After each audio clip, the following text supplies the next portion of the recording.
40 वो चैप्टर तैयार ना होने की वजह से हो गया, वरना तो बहुत अच्छा है। अच्छा बेटे आता था, हाँ सही है। केमिकल प्रॉपर्टीज ऑफ अमाइंस में basic nature of amines, distinguish test, electrophilic substitution, alkylation and acylation, ठीक है ना। तो आओ देखते हैं आगे। सबसे पहले सबसे मतलब जैसे हर चैप्टर का एक हिट टॉपिक होता है ना, इस चैप्टर का हिट टॉपिक ये है। एक ऐसा टॉपिक जिसके बिना पेपर नहीं बनेगा वो ये है, ठीक है ना। जैसे हेलो अल्केन में किसके बिना पेपर नहीं बनेगा, SN1 SN2 के बिना। इलेक्ट्रोकेमिस्ट्री में किसके बिना पेपर नहीं बनेगा, नर्स्ट इक्वेशन के बिना। सिमिलरली यहाँ पर बहुत ही इंटरेस्टिंग है, बहुत ध्यान से समझना, बहुत सारे क्वेश्चन मिलेंगे हमारे को। अब देखो सबसे पहला क्वेश्चन, साथ साथ मत लिखना, अब समझ लेना पूरा। Why amines are basic in nature, why amines are basic in nature. तो ये होता है बेटा, अमाइंस इसलिए बेस होते हैं क्योंकि अमाइंस में जो ये नाइट्रोजन होता है ना, इसके ऊपर होते हैं बेटे क्या, लोन पेयर। जिसके पास भी लोन पेयर होते हैं ना, बचे हुए इलेक्ट्रॉन, वो बेस माना जाता है, ठीक है ना। लोन पेयर जिसके पास भी हो। Answer, due to the presence of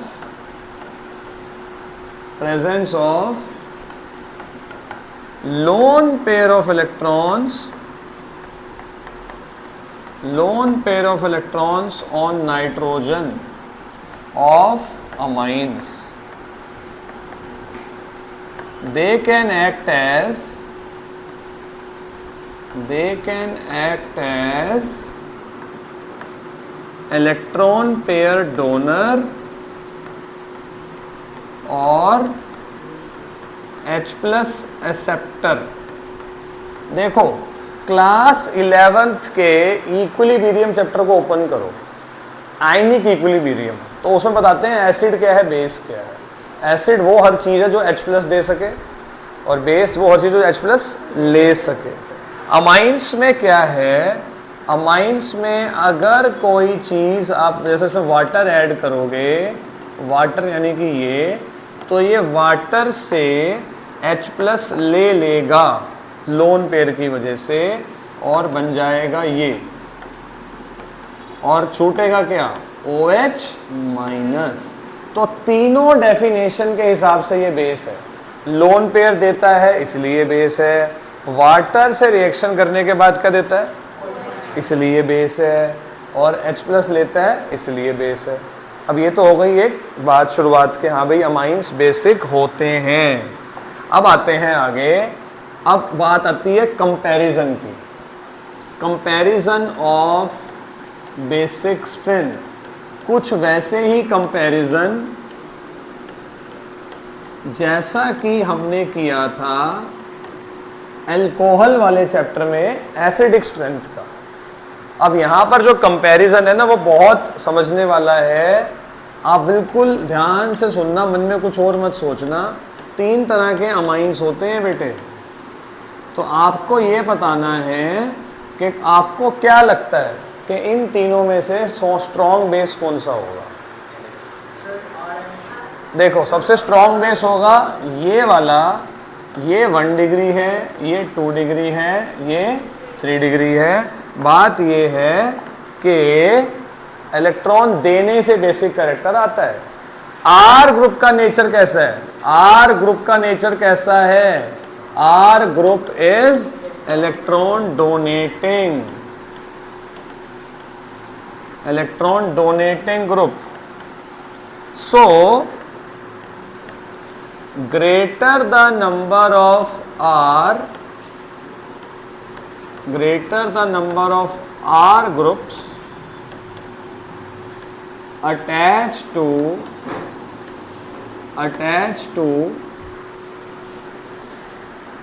nitrogen, greater the electron density on nitrogen, and stronger the base,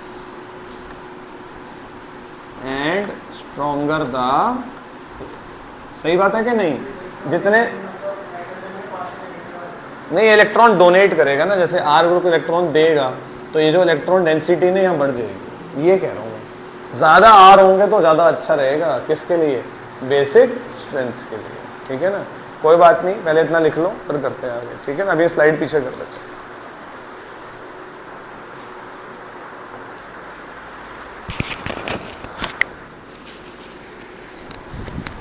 हाँ जी बच्चों, तो ना ये जो ऑर्डर है ना बच्चों हमारा, ये ना ऑर्डर जो है ना बिल्कुल परफेक्ट है अगर फिजिकल स्टेट अमाइंस का क्या है बेटा?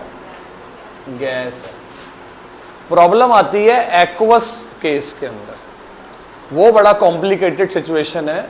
अभी जो अगले 3-4 मिनट है वो बहुत ध्यान से सुनने वाले हैं, ठीक है। अब हम लिखेंगे comparison of basic strength in aqueous solution.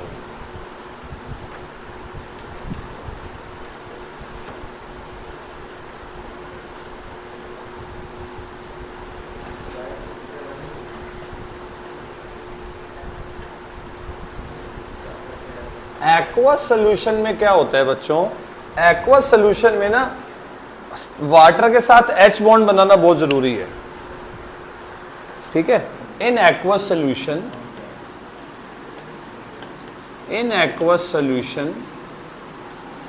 Formation of H bonds with water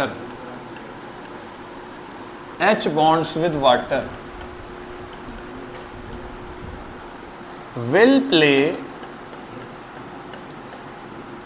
a major role in determining the order of basic strength. In determining the order of basic strength.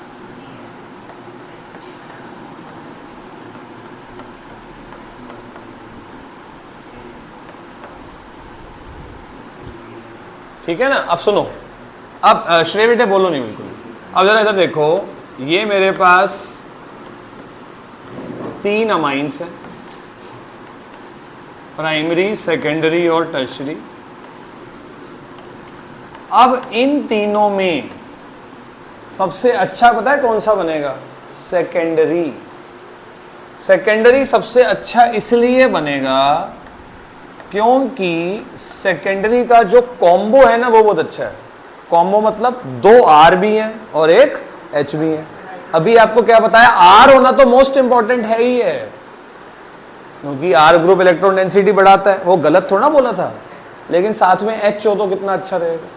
जैसे अभी आपके कॉलेजेस में admission होंगे तो आपके admission में क्या होता है, आपकी रैंक तो इंपॉर्टेंट है ही है, लेकिन साथ में अगर आपके पास कोई वो सर्टिफिकेट हो जोनल लेवल का या इंटरनेशनल लेवल का, तो वो बहुत काउंट करता है।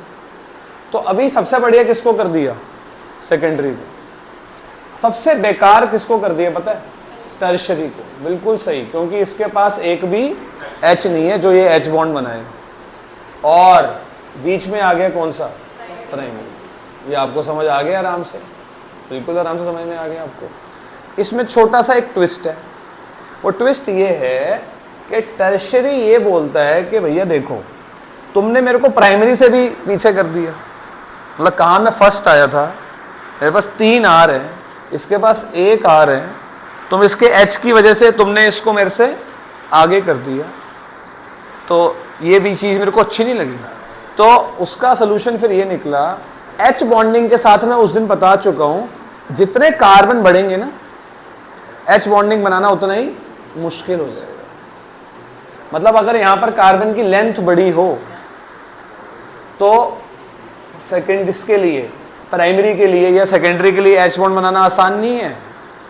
तो इसका एक और ऑर्डर है। ये ऑर्डर ठीक है, ये ऑर्डर तब तक ठीक है जब आर मिथाइल ग्रुप है, जब एच बॉन्ड बनाने के लिए कोई मुश्किल नहीं है।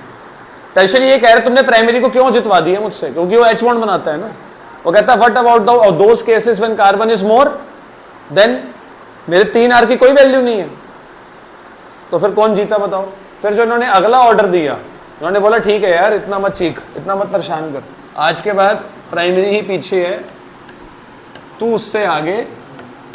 और लेकिन कहता मेरे को सेकेंडरी में कोई टेंशन नहीं है, सेकेंडरी में 2 R और 1 H। टर्शियरी में इसको, टर्शियरी को प्राइमरी से प्रॉब्लम थी। हाँ, ये ऑर्डर कब चलेगा? When R is more than what? Methyl. बात समझ रहे हो ना? देखो मिथाइल एक कार्बन से ज्यादा अगर हो जाता है ना तो H बॉन्ड बनाने में आती है स्टेरिक हिंड्रेंस, मुश्किल होती है यार H बॉन्ड बनाने में, ठीक है ना। तो बेसिकली हम कंक्लूड ये करेंगे कि 3 ऑर्डर है। हम ना एक कंक्लूजन करते हैं, पहले कंक्लूजन करते हैं ताकि आपको कंफ्यूजन ना हो। अब कंक्लूजन ये है, प्राइमरी सबसे बेकार, सेकेंडरी सबसे अच्छा, टर्शियरी सबसे अच्छा कब? Gas phase. अगर फिजिकल स्टेट मेंशन नहीं होगा तो एक्वस मानेंगे। अच्छा ठीक है जी, एक्वस में बताओ। एक्वस में पहले ये ऑर्डर लिखो। पहले ये ऑर्डर क्यों लिखे? मतलब कौन सा? सेकेंडरी सबसे अच्छा, फिर टर्शियरी और फिर वनडे। जिनको हिंदी में काउंटिंग आती है तो बोल सकते हैं 132, ठीक है ना। और ये कब है? जब R एक कार्बन से ज्यादा है। 132 कब है? जब R एक कार्बन से ज्यादा है। तब कौन विनर हुआ? टर्शियरी, बिकॉज प्राइमरी को भी H बॉन्ड बनाने में मुश्किल आएगी, लेकिन टर्शियरी के पास 3 R भी तो है, हाई इलेक्ट्रॉन डेंसिटी भी तो होगा। अच्छा, अगला एक और ऑर्डर वो होगा, सेकेंडरी सबसे अच्छा रहेगा, प्राइमरी और फिर कौन सा? 312। जब R क्या होगा? मिथाइल। फिजिकल स्टेट मेंशन नहीं होगा तो क्या लेना है? एक्वस लेना है। ये इस चैप्टर का सबसे बड़ा टॉपिक है। ऑर्डर लगाने वाले क्वेश्चन आते हैं इसमें से। देखो पेपर ना पूरा बैलेंस्ड होता है, उसमें न्यूमेरिकल्स भी होते हैं, उसमें रीजनिंग क्वेश्चंस भी होते हैं, उसमें नेम रिएक्शंस भी होते हैं, और एट द सेम टाइम उसमें ऑर्डर लगाने वाले क्वेश्चन भी होते हैं। अभी हम बैक एक्सरसाइज का क्वेश्चन नंबर पकड़ेंगे हम 3, जितनी 4th, जिसमें सारे ऑर्डर लगाने वाले क्वेश्चन है, बहुत दिमाग लगाने वाले, ठीक है ना। वो भी करते हैं, उससे पहले आप इसे नोट कर लो।